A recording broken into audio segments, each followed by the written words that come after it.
अस्सलाम वालेकुम नाज़रीन। आज मैं आपके एक ज़बरदस्त रेसिपी लेकर आई हूँ जिसमें आपको चना दाल और पालक का एक ज़बरदस्त सालन बनाने का तरीका बताऊंगी। बहुत ही इजी रेसिपी है। उम्मीद करती हूँ ये रेसिपी आपको पसंद आएगी और आप इसको ट्राई करेंगे। अगर आप इस रेसिपी को ट्राई करें तो अपना एक्सपीरियंस कमेंट बॉक्स में मेरे साथ ज़रूर शेयर कीजिएगा।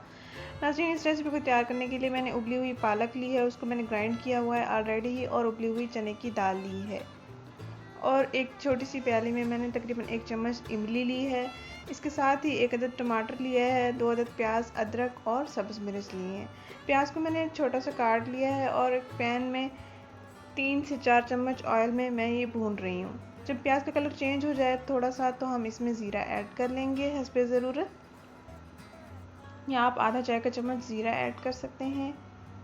जब प्याज का कलर मज़ीद चेंज हो जाए, गोल्डन ब्राउन हो जाए, तो हम इसमें टमाटर के जो पीसेस हमने बना लिए हैं वही ऐड करेंगे। छिलका मैंने उतार लिया है टमाटर का, और इसमें साथ ही हस्बे ज़रूरत नमक ऐड कर लेंगे ताकि टमाटर जो है, प्याज जो है, अच्छे से गल जाएं।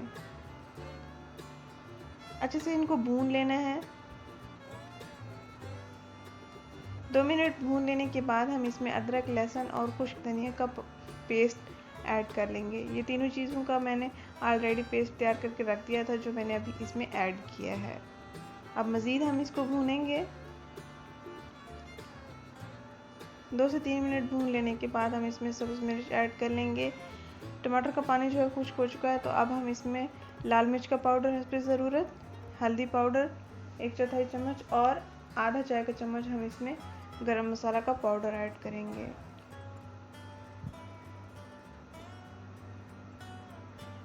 और अब हम इसको मज़ीद भून लेंगे। 1 से 1.5 मिनट भून लेने के बाद हम इसमें 1 प्याली पानी ऐड कर लेंगे, और इसके साथ ही हम इसको कवर अप कर लेंगे पानी खुश्क होने तक। ये देखिए पानी बिल्कुल खुश्क हो चुका है। अब हम इसमें इमली का पानी ऐड कर लेंगे। इमली को मैंने भिगो के रख दिया था और उसका रस मैंने निकाल लिया है जो मैंने इसमें ऐड किया है। इमली वाला पानी खुश्क होने के साथ ही हम इसमें उबली हुई दाल ऐड कर लेंगे। इसको भून लेंगे 3 से 4 मिनट के लिए। पानी जो है बिल्कुल खुश्क हो जाना चाहिए।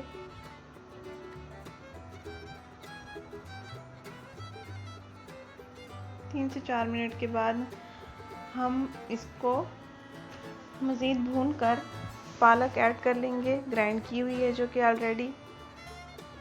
अच्छे से इसको मिक्स करके हमने फिर से ढक्कन बंद कर देना है तकरीबन 2 से 3 मिनट के लिए।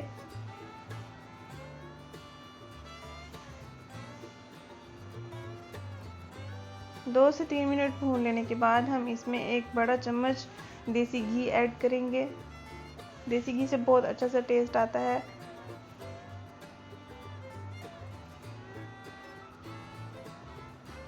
देसी घी अगर आपके पास ना हो, मक्खन भी ऐड कर सकते हैं। अगर मक्खन भी नहीं है तो आप स्किप कर सकते हैं। ये देखिए हमारी पालक चना दाल बिल्कुल तैयार हो चुकी है। मज़ेदार सी खुशबू भी बहुत अच्छी आ रही है।